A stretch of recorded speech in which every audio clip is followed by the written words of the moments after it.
Hello everyone, NM GNM entrance 2025 এর জন্য গুরুত্বপূর্ণ 500টি এমসিকিউ এর একটা ম্যারাথন এখানে চলছে।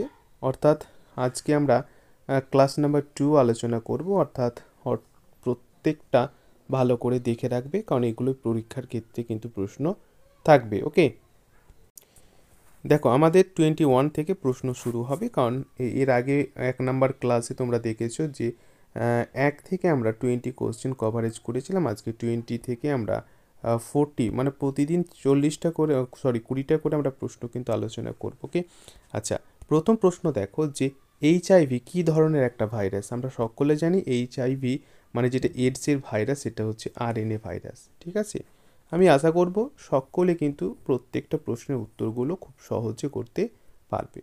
আমাদের পরবর্তী প্রশ্ন বলছে যে সালোক সংশ্লেষে কোথায় আলোক বিক্রিয়া ঘটে।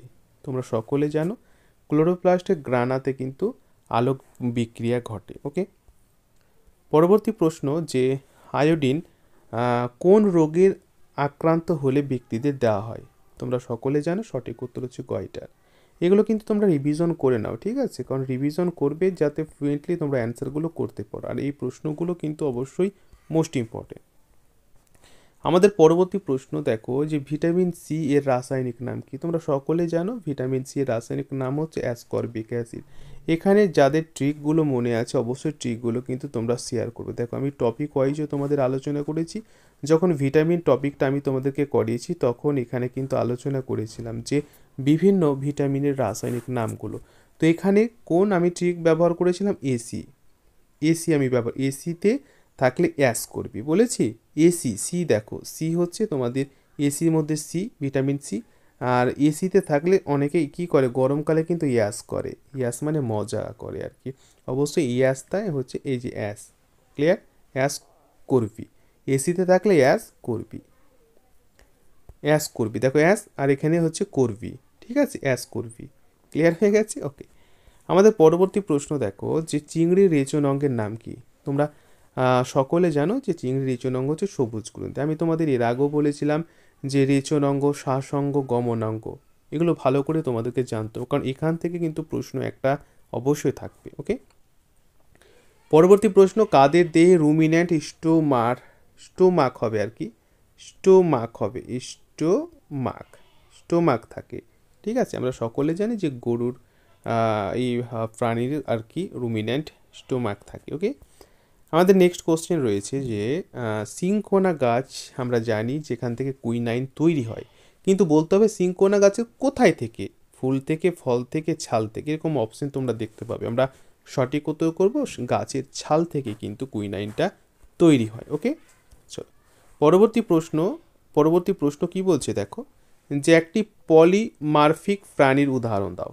মোস্ট ইম্পর্টেন্ট, কিন্তু পরীক্ষায় প্রশ্ন অবশ্যই আসবে। ঠিক আছে, তো সঠিক উত্তর হবে পিঁপড়ে। এটা হচ্ছে পলিমারফিক একটা প্রাণী। আমাদের পরবর্তী প্রশ্ন যে রাইবোজোম কোন ক্ষেত্রে একটা গুরুত্বপূর্ণ ভূমিকা পালন করে। রাইবোজোম কোন ক্ষেত্রে বলো, সেটা হচ্ছে প্রোটিন সংশ্লেষের ক্ষেত্রে একটা গুরুত্বপূর্ণ ভূমিকা পালন করে থাকে রাইবোজোম। ওকে, আমাদের পরবর্তী প্রশ্ন আমাদের যে পাচিত খাদ্য, যেটা খাদ্য আমাদের পচন হয়ে যায় সেটা কোথায় শোষিত হয়। আমরা সঠিক উত্তর করব ক্ষুদ্রান্তে সেটা অবশ্যই শোষিত হয়। ওকে, মানব দেহের মানে আমাদের দেহের ইউরিয়া কোথায় তৈরি হয়, সকলে জানো সঠিক উত্তর হবে যকৃতে। ওকে, নেক্সট কোশ্চেন জেনেটিক ইনফরমেশন। ঠিক আছে, জেনেটিক ইনফরমেশন কিসের দ্বারা সম্পূর্ণভাবে পরিবাহিত হয়, সেটা হচ্ছে নিউক্লিক অ্যাসিড দ্বারা। ক্লিয়ার, নেক্সট ভাইরাস তত্ত্বের জনক আমরা কাকে বলবো।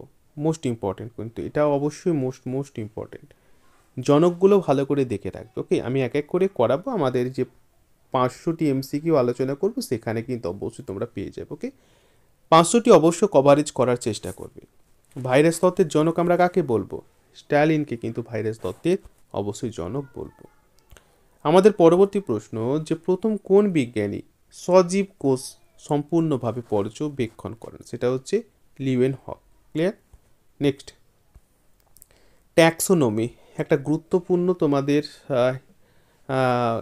একটা টপিক নিয়ে আলোচনা করা হয় ট্যাক্সোনমি। তোমাদের বলতে হবে যে ট্যাক্সোনমিতে কী নিয়ে আলোচনা হয়, সেটা হচ্ছে ক্লাসিফিকেশন মানে শ্রেণীবিন্যাস নিয়ে আলোচনা করা হয়। ওকে, নেক্সট কোশ্চেন যে মানব দেহে বা আমাদের দেহে ক্রোমোজোম সংখ্যা কটা?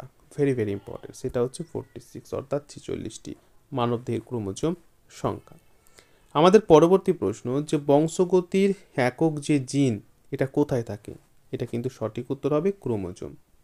অপশন অনুযায়ী অবশ্যই সঠিক উত্তর করবে ক্রোমোজোম। ঠিক আছে, এটা হচ্ছে ক্রোমোজোম থাকে, কি থাকে? ক্রোমোজোমে জিন থাকে। ওকে, আচ্ছা নেক্সট কোশ্চেন যে ক্যান্সার চিকিৎসার জন্য কোন নোবেল গ্যাসটি ব্যবহার করা হয়?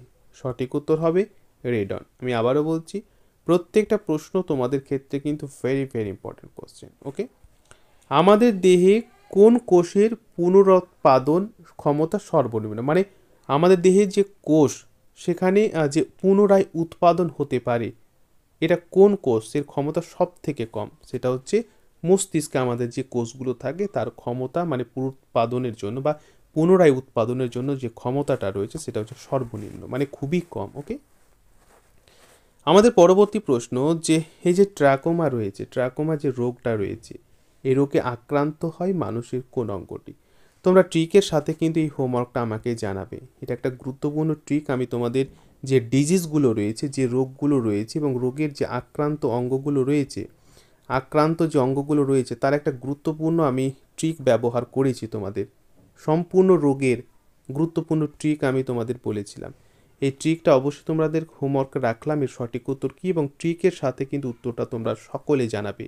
যারা আমার রেগুলার বেসিস ক্লাসগুলো দেখো তারা রোগের প্রত্যেকটা ট্রিকগুলো কিন্তু খুব সহজে মনে রেখেছো। যে ট্রাকোমা, গ্লুকোমা কি মনে আসছে তো? আঁকে পরবর্তী ক্লাসের জন্য অবশ্যই লাইক সাবস্ক্রাইব করে রাখো যাতে কোনো ক্লাস তোমার গুরুত্বপূর্ণ মিস না হয়। থ্যাংক ইউ, ভালো থেকো, অল দ্য বেস্ট।